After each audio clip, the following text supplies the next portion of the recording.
there. I think it's straight now. Hey y'all, so I just wanted to come do a real quick update video real quick with you guys on what's been going on. So lately I've been really trying to buckle down and get my surgical first assist cases done. I don't think I really talked about that with you guys, but I went through the military to get my surgical tech training. Because of that, the military is an approved first assist program. Their surgical tech program, excuse me, was an approved first assist program. It will be going away at the end of this year.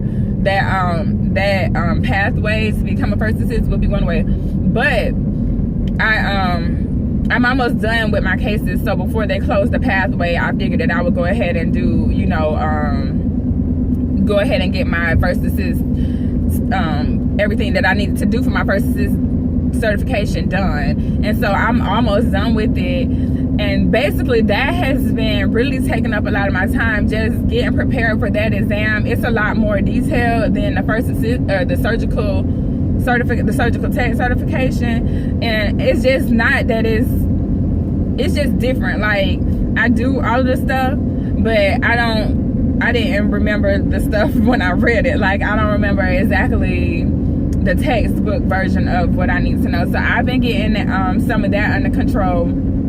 And when I get basically done with all my cases, I'm gonna take the exam. And I plan to take the exam by January. That's the goal. I hope I'm able to do so February at the latest. That would be absolutely the latest. But I'm pretty sure I'll make it before before February. Anyway, I just wanted to come and give you guys an update on what I have been doing and why I really haven't been like posting videos. As most of you guys know too, if you watch any of my other videos, I am a hairstylist, so I kind of do that. It's more like my I won't call it like a hobby job, but because I take it really serious, like that is my business or whatever. But I don't consistently focus just on doing hair. I mostly focus on my surgical tech career, but because hair is a passion of mine and it's like a creative outlet, I do that as well, just so I have some variety in my life. Like, I need that kind of change up of you know, routine. I have to have a change of routine. But anyways, I have been buckling down, getting my hours done with the surgical first assist program or certification cases. Like, if you know anything about getting a certification, either a surgical tech certification, well, when you went to surgical tech school, or if you do decide to go to surgical tech school, you'll have to complete a certain amount of cases before you can sit for the exam. It's the same thing for surgical first assist, except for I don't have to go back to school for it right now. I just have to go and do the 200 cases, and once I'm done with the 200 cases, I'll be able to sit for the exam. And so I'll go ahead and it's one of my coworkers, so I'll go ahead and get sit for the exam, and after that I'll be a certified first assistant, which I'm super duper excited for, you guys. Like, I work as a first assistant now, but I don't get paid as one, and so I can't wait to actually have like that job title and start working for it and like building my experience as a first assistant. Like, I do have military experience, but that's older experience, and right now I have about 4 or 5 months of new work experience as a first assist.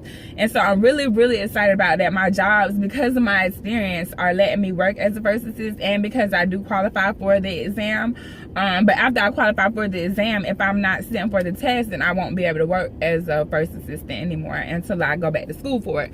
And so we're in like crunch mode right now. But anyway, you guys, if you have any questions, like, a lot of people keep asking me about the pay as a surgical tech or a first assistant, or with any profession, you guys, really is determined by the location. A lot of people ask me this question, and it's determined by where you're at. It's determined by your work experience, the length of time you've been working, and what you've been doing. Like, if you've been an ortho tech for years and you don't have any experience in like any other area, yes, you have experience as an orthopedic tech or general type, whatever you've been working in, you have experience in that area, but you still, it's so many other areas that you don't have any experience in, that if you don't have the experience, 9 times out of 10 it's hard for you to get the job. So one thing I will say is, if you end up going to work somewhere, just try to get your hands in all of the surgeries. Like, first focusing on one, you know, and then maybe once you get comfortable in that service, then go over to another service and get comfortable. Just don't say, oh, I'm gonna stick in general surgery because it's easy. Because if you decide to actually go further in your career or go into like being a PA or a nurse practitioner, or if you want to actually be a doctor and you want to start in an entry-level position like surgical tech, then you'll have a better knowledge of actually what's going on, because you've seen a lot more and you'll be able to be a lot more valuable to your team. So don't just stay in one service. Don't just be like a one service tech. Like, that's not gonna be beneficial to you or whatever other company you decide to go work for. And notice, most people change jobs every like 5 years. So even if you do like where you're at, the chances of you staying there over 5 years or so is slim to none. So especially with how times are now, like, people have short, like, they don't like, they have what is it, like ADHD or something. Like, they have to change. People need a lot more change nowadays than they did back in the day, and so people changing jobs. So if you're gonna be, you know, moving from different facilities, or if you want to have the option to move to different facilities, you need to make sure that you're a well-rounded tech. And so basically, I'm still working on that, you guys. Like, don't think for one second that I'm a pro in, you know, all of the areas, because I'll tell you now, I have no knowledge on open hearts. I have no knowledge on any type of vascular. Like, that's not my area. Like, I do a lot of general GYN, and right now I'm doing a lot of orthopedic, and plastics, and podiatry, and endoscopic surgery, or procedures, I should say. And so that's what I do. I don't do any total knees. I haven't done any of those things. So that's an area that I would need to, you know, like, work on if I was to be trying to go somewhere else. Like, I would want to go somewhere or be offered the opportunity to learn things that I don't know already, and things that would benefit me in the long run. Like, if you're an orthopedic tech and you end up working for like, or sports clinic doctor, you know, you're gonna be making more money because that's a specialty. And if you're like on the heart team, that's more money, you know. But as an entry-level person, you're not gonna go straight to a heart team or a lung team. Like, that's not gonna happen. So you need to go to a hospital where you can get your hands, or a facility where you can get your hands in all different cases. But yeah, like I was saying before, as far as the pay goes, it's just so many different things that become in fast. So if you look on salary.com, I think it goes from like $14 to $30. So that's about right. That's about a right range.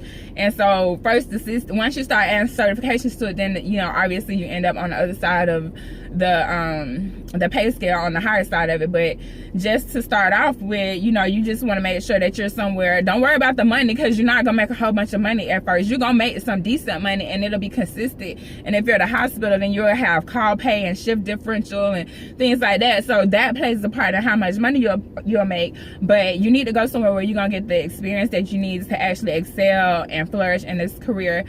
And you can, because once you become comfortable as a surgical tech, if you want to be a surgical nurse, then this is the perfect way to get into that field. Like, this will be a perfect opportunity, because then you will be a lot more valuable to the team, because not only are you a nurse, but now you can scrub in and actually help. So you can help on 2 different aspects of the spectrum. You know, like, you can help if they need help in pre-op or post-op, and you can help if you need somebody to scrub in and there's not enough people. So it's just so many different ways that you can excel as a surgical tech that it's crazy, you guys. So I love the career. I love where I'm at in it.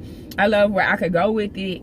I'm not gonna sit here and tell you it's not days that I don't want to come to work, because that would be me lying to you. I'm like everybody else. I like sunny, beautiful days, and when the sun is out, I want to be, you know, hanging out and chilling too. But realistically, you know, that's not my life every day, and that shouldn't be your life every day, unless you like balling out of control. And then if you are balling out of control, you watching the wrong video.